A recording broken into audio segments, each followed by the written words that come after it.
It's time for DJ Raqi's Secret Files. Best friends with something lang kami. Hindi kasi kami pwedeng maging kami kahit na gusto namin ang isa't isa. We will make a lot of plans, but the Lord will do what He has decided. Proverbs chapter 19 verse 21. Ito yung favorite verse ko. Naniniwala po kasi ako na kahit anong gustuhin mo sa buhay mo, kung hindi ayon ang plano ng Lord sa mga gusto mo, hindi ito mangyayari. Itago niyo ako sa pangalang Jade. This is my secret file. Year 2014, when I met an ordinary, random person na hindi ko inakalang magiging malaki yung impact sa buhay ko. Itago natin siya sa pangalang Jan. Teenage time namin noon. Hindi naging kami pero alam ko sa sarili ko na siya yung first love ko. Best friends with something. Yan ang peg namin sa loob ng 3 taon. Hindi kasi pwedeng maging kami kahit na gusto namin ang isa't isa. Babae kasi ako at babae rin siya. Pwedeng sa iba, kaya nilang ipaglaban yung pagmamahala nila kahit na parehas ang kasarian nila. Pero ako kasi hindi ko kaya. I'm not against sa same-sex relationship. I'm just saying na hindi lang ako kasing tapang tulad nila. Sobrang gusto ko si Jan. Pero alam kong mali yun at hindi yun ang gusto ni Lord. Mahal ko si Lord kaya ayokong gumawa ng bagay na hindi naman ka-please-please sa Kanya. Pero hindi naging madali yung sitwasyon ko. Sa loob ng 3 taon, lunod na lunod ako sa pagtatanong sa Panginoon. Lord, bakit hindi mo na lang kasi siya ginawang lalaki? Hindi ko na sana kailangang maghanap pa ng iba kung yun ang nangyari. Palagi kong ini-imagine no na isang araw, aamin sa akin si Jan at sasabihin niyang, "Uy Jade, joke lang, lalaki talaga ako. Tinetest lang kita kung kaya mo ba akong mahalin kahit ano o sino pa ako." Yung ganun ba? Marami pa akong bagay na hinihiling noon at tinatanong sa Diyos kung bakit hindi niya ibinibigay sa akin yung mga bagay na gusto ko. Nung nag 1.5 years kami na magkaibigan at magkaibigan, umalis siya at pumuntang Pangasinan. Pero kahit malayo, tinuloy namin gustuhin ang isa't isa.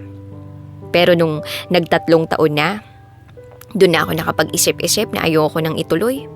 Because I don't wanna continue that love that I know na hindi ko naman kayang mapanindigan until the end.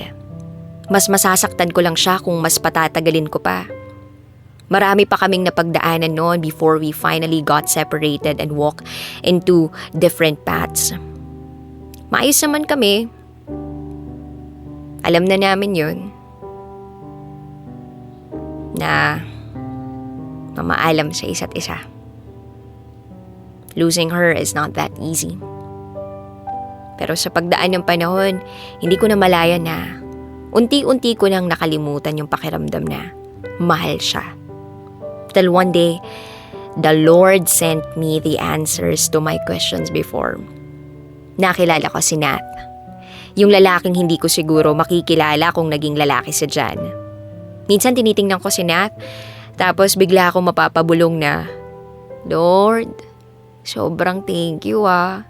Napakalaking panghihinayang kung sakaling hindi ko naranasang mahalin ako at mahalin ko yung lalaking to." Bata pa lang ako, pinagdarasal ko yung future man ko. At kay Nat ko natagpuan lahat ng pinagdarasal ko. Napakasaya ng puso ko pagkasama ko siya. Dahil napalapit din ako lalo kay Lord. Sa church, magkasama kaming nagpe-praise. Nasa music ministry din siya. At ang pinaka gusto ko sa relasyon namin ay ang magkasama kaming nagdarasal, hindi lang pag nasa church.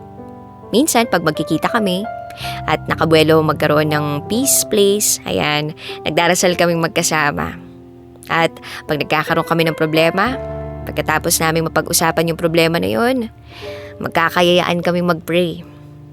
Napakasarap sa pakiramdam na alam kong sa relasyon namin, 3 kami rito. Ako, siya, at si Lord. Kaya naman, hindi nakapagtatakang 3 taon na kami ngayon. Yung pagmamahal namin sa isa't isa, buhay na buhay pa rin at mas pinatatatag na ng Panginoon sa bawat araw na dumadaan. Love, eto na yun. Punong-puno yung puso naming dalawa ng pagmamahal. Kasi yung supplier ng love, kasama namin eh.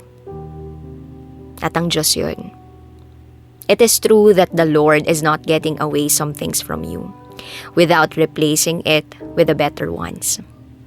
Ang plano ng Panginoon, ang matutupad anuman ang mangyari. At ang plano niya, ang pinakamagandang plano sa lahat. Muli, ako si Jade. At ito, ang aking secret file. Always your number one SM radio station. Love Radio. Kabisyo, nakarelate ka ba sa secret file na binasa ko? Kung nakarelate ka, mag-subscribe ka na dito sa aming YouTube channel at pindutin mo na rin ang notification bell para updated ka sa mga susunod na episodes ng DJ Raqi Secret File.